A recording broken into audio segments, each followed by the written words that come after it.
pagi, Nama Budaya. Eh, Baiklah teman-teman,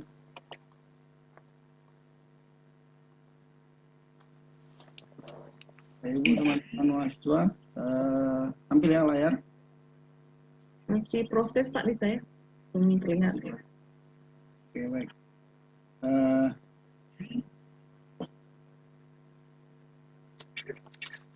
Oke, di sini saya mengajar mata kuliah pengantar ilmu politik. Materinya adalah tentang ideologi politik.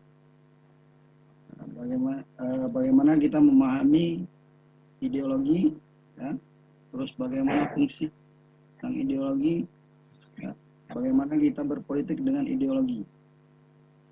Di sini ada materinya, ya, ini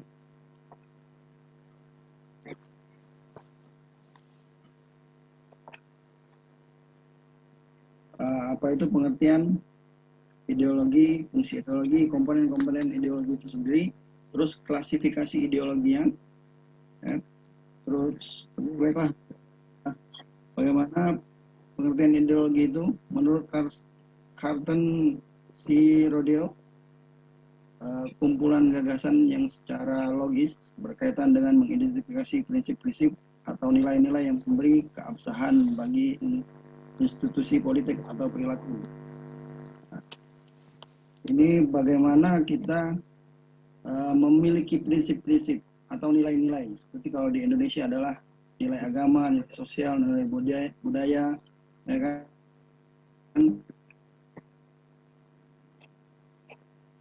Bagaimana para elit-elit ini berperilaku untuk berpolitik. Seperti kita lihat bagaimana sekarang banyak namanya adalah belusukan, terus mengikat kearifan lokal, ya kan? Bagaimana pemerintah kita untuk terus mengangkat kearifan lokal, terus memakai pakaian adat. Terus kalau katanya Kuncoro, itu adalah ideologi adalah cita-cita kemasyarakatan. Kalau di Indonesia, cita-cita kita adalah berdasarkan Pancasila. Jadi ideologi kita adalah ideologi Pancasila. Jadi apa cita-cita kita, ya kan? Ada yang tahu bagaimana cita-cita kemerdekaan Indonesia yang tertuang di dalam Pancasila? Ada yang bisa bantu jawab?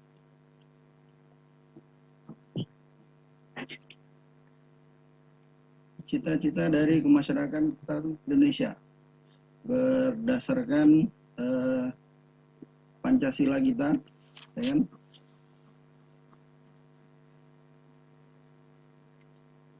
Jadi cita-cita kita itu yang pertama adalah kita bersatu, ya kan, berdasarkan ketuhanan yang Maha Esa. Karena beragamaan Indonesia dari Sabang sampai Merauke bermacam-macam suku, budaya, dan bahasa, ya kan. Nah, jadi masuklah ke dalam fungsinya. Fungsi ideologi kalau menurut Carlton C. Rodeo juga, yaitu satu adalah memberi dasar legitimasi kepada pemerintah. Dan bagaimana pemerintah ini bisa menjadi dasar untuk legitimasi, ya, membuat peraturan, membuat undang-undang, ya kan? Jadi nggak semerta-merta membuat peraturan saja, ya kan? Saya mau buat peraturan ini, mau peraturan itu, ya kan? Jadi semuanya harus mengacu pada Pancasila dan Undang-Undang Dasar 1945. Terus menjadi dasar untuk menentang kekuasaan yang status quo, ya kan? Artinya seperti kayak kita lihat yang terbaru adalah bagaimana kita masyarakat, ya, menentang kebijakan kenaikan BBM, ya kan? Terus mempersatukan masyarakat, ya kan? Bagaimana ideologi ini adalah fungsinya untuk mempersatukan masyarakat, di mana kita di sini bersatu, ya kan, menyatukan suara untuk menolak kebijakan pemerintah bahwasannya untuk menaikkan harga bahan bakar minyak. Nah, kenapa kita bisa menentang? Karena itu kita anggap bahwasannya adalah kebutuhan pokok kita, di mana ketika bahan bakar minyak itu naik, maka semua akan ikut naik. Terus di mana ada pedoman untuk memilih kebijakan atau perilaku politik. Nah, bagaimana kita bisa memilih, ya, kita ketika di daerah mana, ya kan, seperti makanya ada peribahasa di mana bumi dipijak di situ langit dijinjing. Nah, kita misalnya berkampanye di suatu daerah, ya kan, dengan kearifan lokal yang masing-masing, makanya kita harus berperilaku bagaimana kita bersikap, ya kan, untuk mengambil hati para masyarakatnya, kan, begitu. Terus prinsip-prinsip perjuangan yang menjadi alat komunikasi atau simbolis antar pemimpin dan massa. Nah, ini yang menjadi fungsinya adalah kayak gini. Seperti kita kalau banyak yang bilang liberal kapital, ya kan, makanya masuklah pemahaman kita tentang syariah. Makanya banyak pemimpin-pemimpin kita untuk mempromosikan, ya kan, bagaimana kita dengan ekonomi yang syariah. Nah, sebelum ekonomi syariah berjalan, ya kan, kita selalu pemerintah kita itu mengkomunikasikan, ya kan, mempromosikan bahwasannya kita akan membuat bank, ya kan, bank dulu, bank syariah, ya kan, semua yang dipromosiin. Nah, baru ekonomi syariah, baru. Nah, jadi itu yang menjadi prinsip-prinsip perjuangan dan alat komunikasi pemerintah kita. Oke, sampai sini ada yang mau ditanyakan? Dari pengertian dan sampai fungsi. Untuk Bapak Ibu, teman-teman mahasiswa.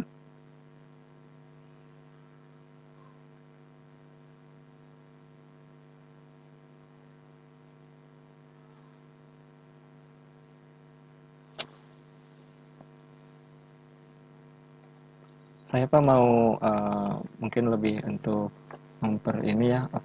mempertegas yang apa yang saya dapat tadi Pak ya. Jadi ideologi negara kita itu berdasarkan Pancasila berarti Pak ya? Ya. Oh iya. Pak jadi ya? Iya. Oke Pak. Jadi berdasarkan Pancasila ya. Terus jadi poin-poin yang ada dari Pancasila itu adalah memang sesuatu atau target atau tujuan negara kita itu didirikan. Apakah itu benar Pak? Ya baik. Kayak gini, berdasarkan fungsinya tadi, ya, dan pengertiannya, bahwasannya Pancasila ini adalah dasar negara kita dan ideologi bangsa kita. Jadi kenapa ketuhanan yang Maha Esa, ya kan? Jadi karena kita keragaman suku dan bangsa, ya, dan agama dari Indonesia, dari Aceh sampai Papua, itu kan kita perjuangan itu selalu berdiskusi berunding, ya kan, untuk menyamakan persepsi bahwasannya kita ini mau yang bagaimana. Iya. Nah, kalau kita lihat perumusannya Pancasila itu pada sebelum kemerdekaan, ya, itu kita selalu berdebat Indonesia ini mau dibawa kemana berdasarkan keislaman, ya kan. Iya. Tapi setelah diputuskan bahwasannya kita satu ketuhanan yang Maha Esa, dua kemanusiaan yang adil dan beradab, ya, kita harus menjadi pemimpin. Makanya pemimpin ini merumuskan harus membuat kebijakan yang adil dan beradab, ya kan. Tiga, persatuan Indonesia, kita harus bersatu karena kayak gini, ketika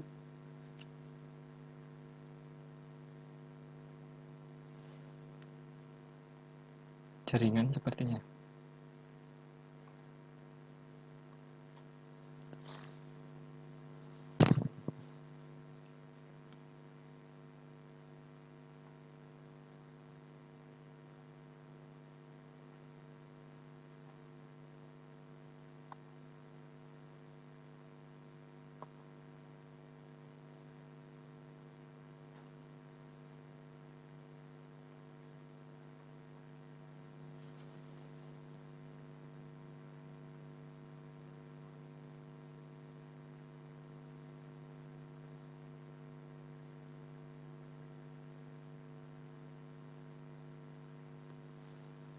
Ini jaringannya Pak Nusani gangguan kayaknya terkuat. Jadi Bapak Ibu mohon dicek yang belum presentasi kestabilan jaringannya, jangan sampai mengganggu presentasi Bapak Ibu nanti. Pak Wayan, jika dalam beberapa menit belum gabung kembali, kita beralih ke peserta yang lain dulu ya Pak ya.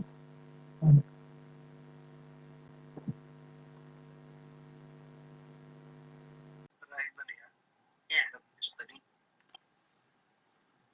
Oke, izin Pak Wayan dan Bapak teman-teman bisa sering lagi.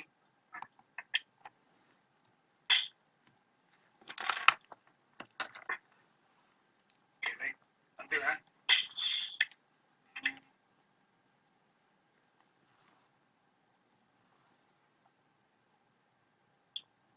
Oke, bagaimana? Tampil? Saya masih proses Pak. Proses. Oke, baik. Kita tunggu sampai tunggu. Oke, baik. Tadi pertanyaan dari Pak Jerry. Bagaimana ideologi Indonesia, ideologi Pancasila, kan merupakan dasar perjuangan bangsa Indonesia untuk membuat ideologi. Kan? Oke, selanjutnya kita kembali ke slide 5. Ini dia komponen-komponen ideologi. Bagaimana ideologi itu ada komponennya, ada apa yang akan dimaksudkan.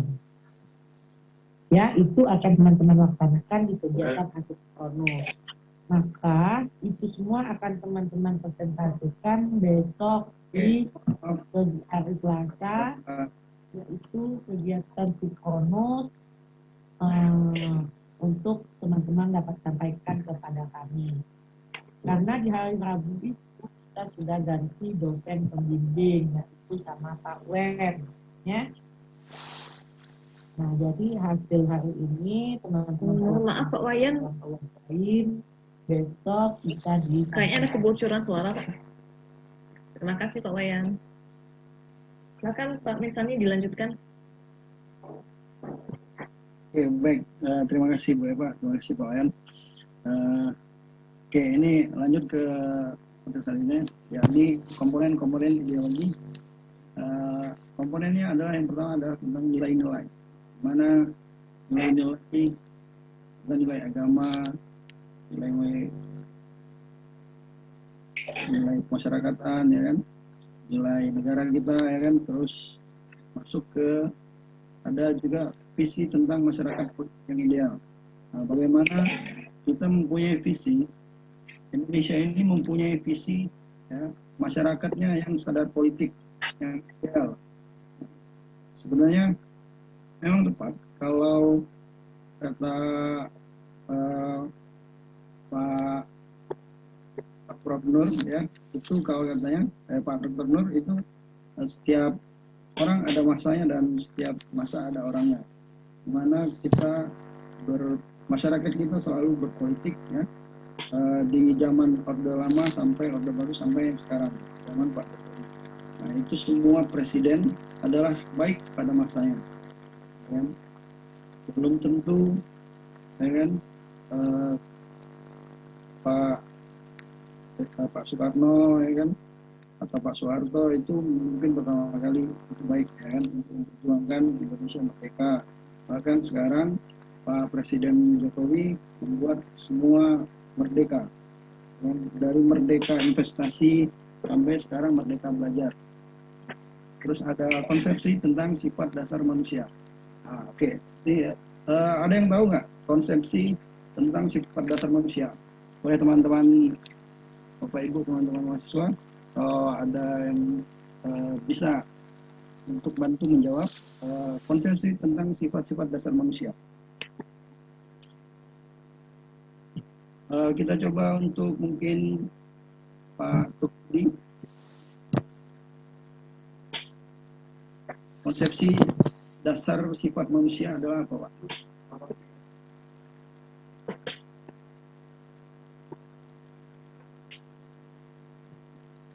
Sifat dasar manusia itu ada melankolis, dan pragmatis, teknitis dan sagnitis. Oke, baik, terima kasih Pak Tukidi.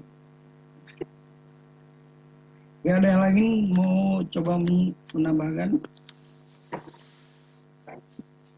Mungkin dari Pak Rahmat.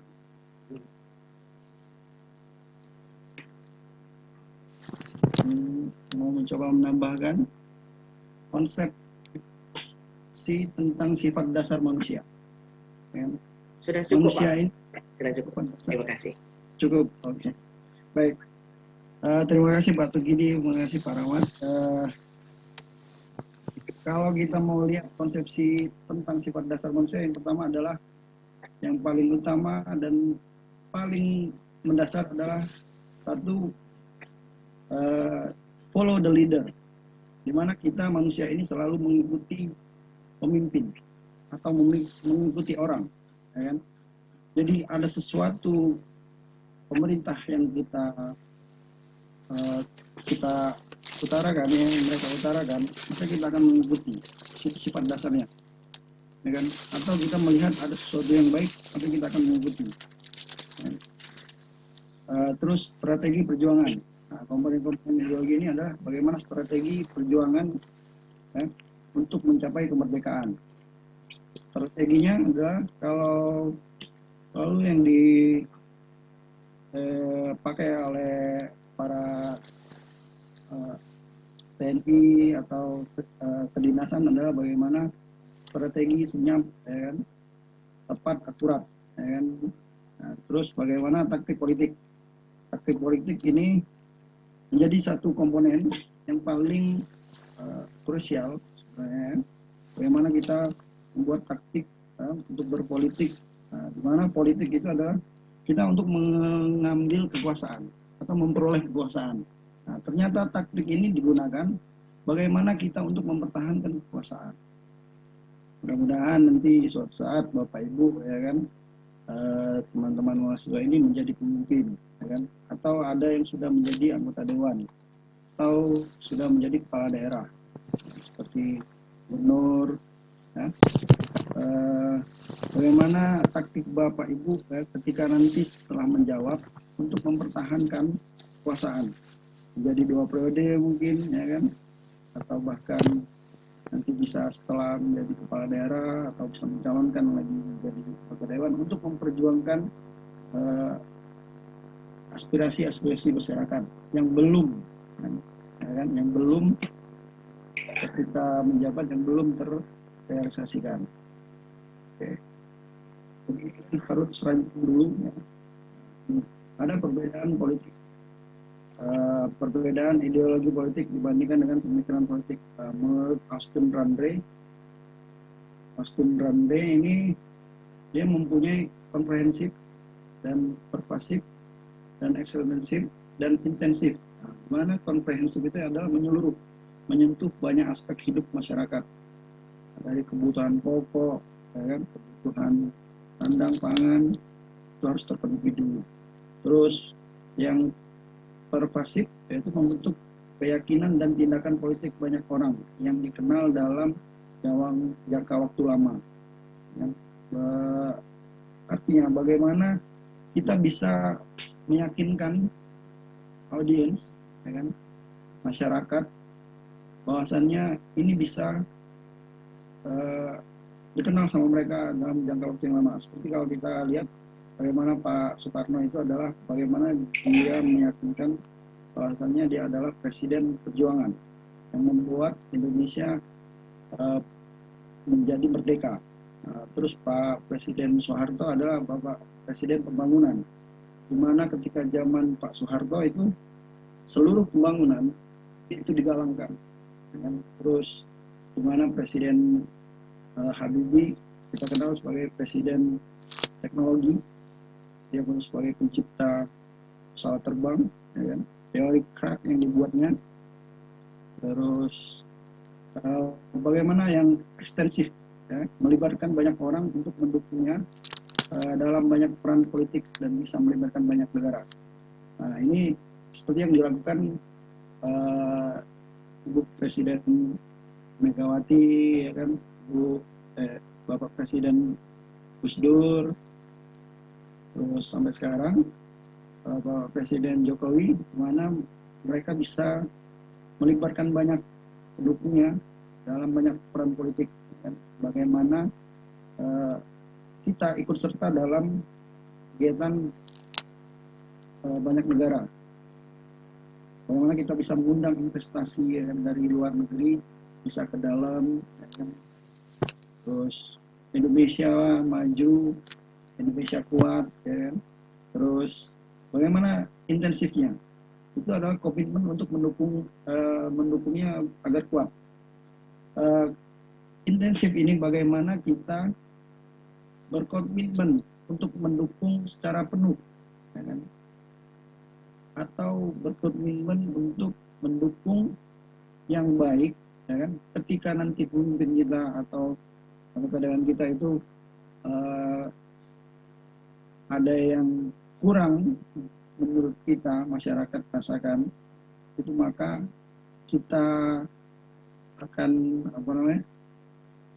coba untuk kritisi, ya kan? Baik, selanjutnya menurut Carson C.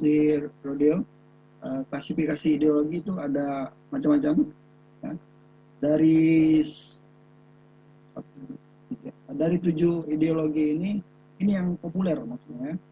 Jadi ini yang populer, di mana anarkisme, ya, liberalisme, klasik, sosialisme dan komunisme, serta neoliberalisme, serta konservatisme.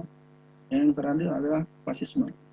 Di mana anarkisme ini, ya, ini yang dianut oleh negara-negara seperti Rusia, Afghanistan, ya, di mana ini anarkisme adalah masyarakatnya selalu menentang, menentang eksistensi tanpa aturan, menentang pemerintahan. Artinya di mana masyarakatnya ingin selalu kebebasan. Pemerintah tidak usah memikirkan moral masyarakatnya. Pemerintah nggak usah mikirin kebebasan masyarakatnya mau apa, ya kan.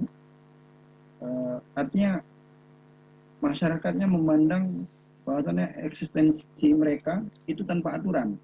Nah, itu kalau masuk ke Indonesia, itulah yang dikenal dengan yang namanya freeman, atau yang sering populer adalah preman. Nah, gitu. Jadi asumsinya adalah negara-negara yang merupakan sumber ketidakteraturan dalam tubuh politik, nah, pemerintah pada hakikatnya adalah obsesif. Oke, sampai sini ada yang mau ditanyakan?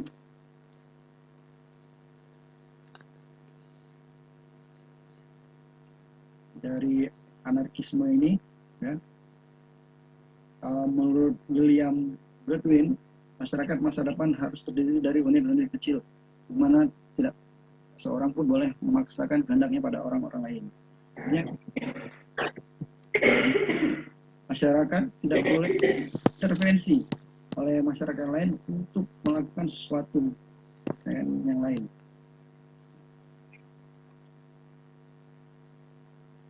Oke, kalau tidak ada pertanyaan, kita lanjut.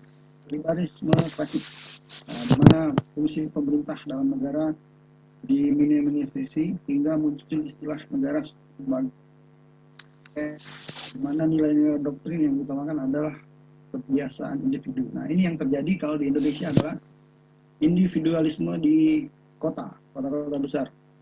Nah, seperti di Jakarta, individualismenya sudah, kalau kata bahasa orang Jakarta adalah lo gua. Gue mau ngapain, ya terserah gue, katanya kan kayak gitu kalau bahasa gaulnya anak muda sekarang. Jadi ini seperti kebiasaan kehidupan hedonisme, ya kan, yang liberal klasik. Nah, nanti ada neoliberal. Oke, baik, selanjutnya di mana sosialisme adalah sebuah teori politik dengan ajaran utama seperti kepemilikan kolektif atas alat produksi. Nah, ini yang dimana kalau di Indonesia diadopsi adalah bagaimana kita seperti kabinet Ibu Mega, yaitu kabinet gotong royong, ya, di mana kita untuk memperbaiki Indonesia, gotong royong, sosialisasi. Ada kalau di desa itu ada selalu sering namanya kumpul ronda malam, ya kan, kerja bakti.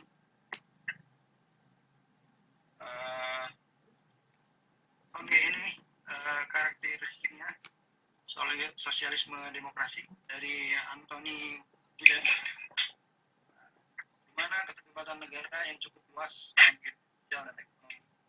Terus negara mendominasi masyarakat pada di mana ini kehidupan sosial kita dan ekonomi kita diatur sama negara. Ya.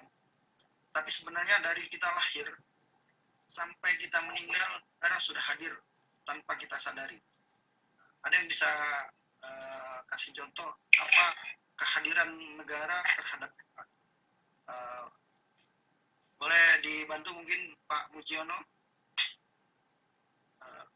Kehadiran negara dari kita lahir sampai kita meninggal. Bisa memberikan contohnya mungkin? Mohon diulangi, Pak. Oke, berikan contohnya negara Indonesia ini hadir terhadap kita ini dari kita meninggal sampai kita dari kita lahir sampai kita meninggal. Yang pertama adalah perlindungan hukum. Itu yang pertama. Kemudian administrasi. Oke, baik. Pendidikan. Oke, baik Pak. Terima kasih Pak Mujiono. Contohnya Pak, dari perlindungan hukum Pak. Perlindungan hukum ya. Sejak kita lahir, ini kita difasilitasi oleh negara. Yang pertama adalah administrasi, ya, yang administrasi yang terkait dengan hukum, ya kita sudah difasilitasi oleh negara. Pertama adalah akta lahir, ya, kita dicatat, ya, sehingga kita secara hukum itu kita menjadi suatu warga negara yang legal. Kemudian setelah kita dewasa, kita diberikan satu identitas, yaitu berupa KTP. Lagi-lagi ini adalah merupakan suatu perlindungan hukum, ya, yang kita dapatkan dari negara. Belum lagi kita mendapatkan satu perlindungan pendidikan, ya, di mana kita diwajibkan untuk belajar minimal 12 tahun. Ini adalah merupakan pendidikan dasar kita. Dan negara juga menjamin bagi warga negaranya yang tidak memiliki biaya untuk dibiayai oleh negara. Kemudian dari ekonomi, ya, ada subsidi BLT bagi kita yang mendapatkan penghasilan minim dan sebagainya. Masih cukup banyak lagi, ya. Ada lagi juga kesejahteraan, ya. Ada yang namanya BPJS, ya, walaupun kita membayar, tetapi ini adalah merupakan suatu perlindungan oleh negara yang diberikan kepada masyarakatnya dari segi kesehatan. Itu saya kira. Oke, baik, terima kasih Pak Mujiono. Komplit rasanya sudah dijawab dari kita lahir, ya kan, sampai kita kebutuhan pendidikan, ya kan, kebutuhan kesehatan kita, bahkan yang terakhir adalah sampai meninggal, adanya sampai akta kelahiran, dari akta kelahiran sampai kita meninggal itu adalah akte kematian, ya kan. Jadi cukup baik memang negara kita ini dari kita lahir sampai kita meninggal itu sudah clear, ya kan, mengatur kita, bahkan ekonomi kita, ya kan, batasi bagaimana kita menjaga bagaimana negara Indonesia ini menjaga stabilitas harga dan pasokan, ya kan, kalau perekonomian. Baik, terima kasih Pak Mujiono. Sama-sama.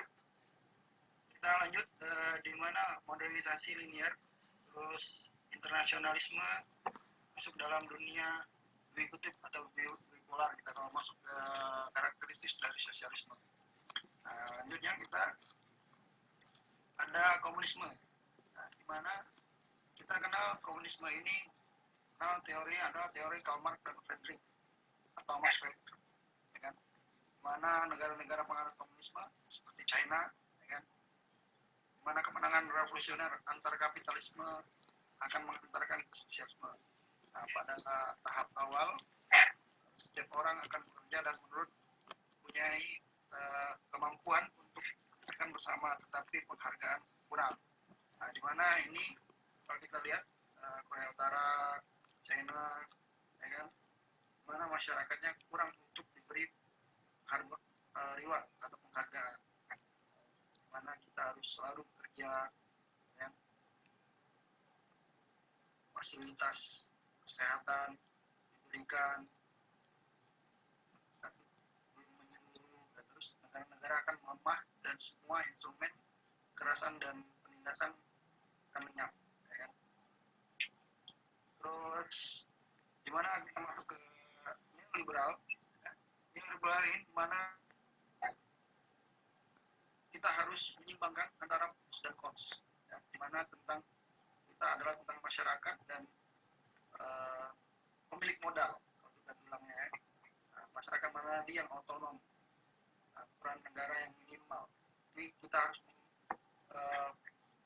minimal ini bukan artinya dilepas secara langsung. Seperti kalau kita balikan ke negara adalah di mana negara boleh mengatur, pemerintah daerah boleh mengatur ruang lingkup daerahnya sendiri, ya, diberikan kebebasan, yaitu daerah-daerah otonom. Seperti kita lihat ada 5 daerah otonom di Indonesia. Boleh mungkin disebutkan salah satunya Ibu Fadila.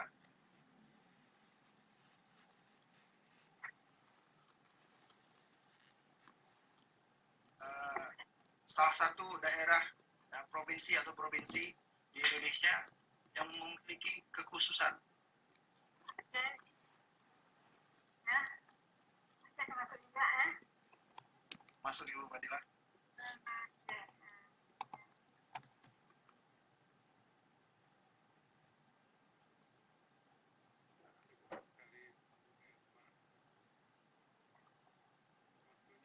Daerah provinsi Aceh kan termasuk juga.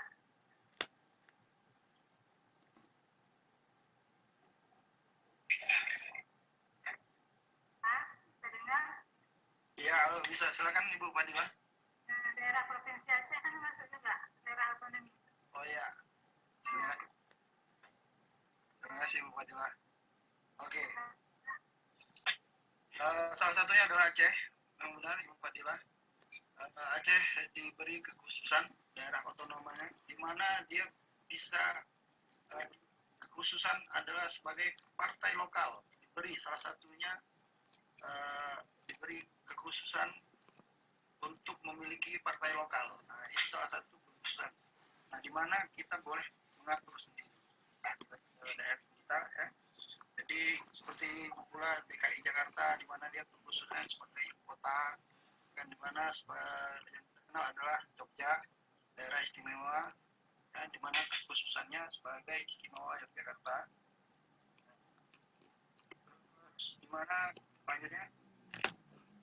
Mohon maaf izin Ibu Ratu Eva. Ya. Silakan diperhatikan waktunya Pak ya. Saya ini tersisa 3 menit. Oh iya. Baik.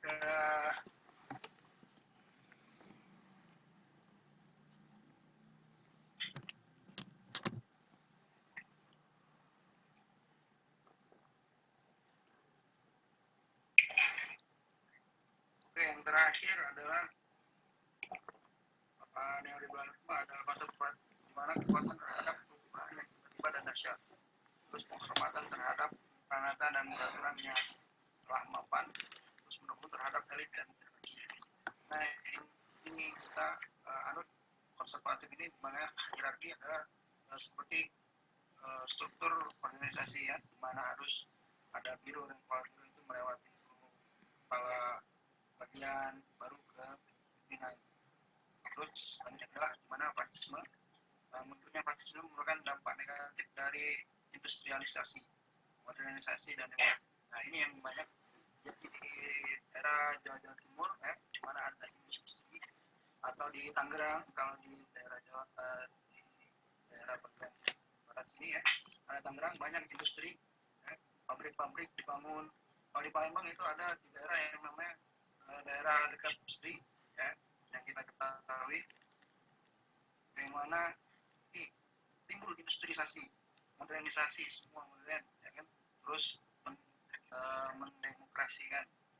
Bagaimana kita menyampaikan ini doktrin Facisme, mana gagasan mengenai superioritas ras, gagasan Kolomine mengenai hierarki ras, yang tertinggi adalah kulit putih ya kan, dimana kalau yang kulit putih adalah yang baik, dimana yang kulit hitam itu selalu dipandang sebagai criminal face ya kan. Nah, dimana kita anti semester ini khususnya adalah Yahudi, dimana ras itu melahirkan sikap-sikap kebencian terhadap ras lain. Terus daftar pustaka yang saya gunakan adalah dimana Bapak Kemudian Budi Harjo tentang simposium sosialisme, kapitalisme dan demokrasi. Terima kasih Pak Mirsani. Mulai ditutup. Oh, baik, terima kasih Ibu Eva, karena kayak gini. Ini saya dari Palembang biasanya kan berpantun sebenarnya, tadi karena gugup dari awal dan berpantun langsung saja kan. Jadi mohon maaf untuk di sesi penutup saya coba untuk pantun, pakai bahasa Palembang mungkin ya, tidak apa-apa. Yaitu makan pempek ikan tenggiri, ya. Jangan lupa pakai cuko. Terus sekian pre-teaching dari si Tani ya kan, hari ini. Badanlah capek galau-galau. Terima kasih. Assalamualaikum warahmatullahi wabarakatuh. Waalaikumsalam warahmatullahi wabarakatuh. Tapi kok bagi dua Pak terkini. Iya, kita bagi dua ya Pak. Ya itu yang populer. Jika bagi dua. Terakhir ya Pak Sani ya. Jadi tidak ada capek lagi besok-besok ya.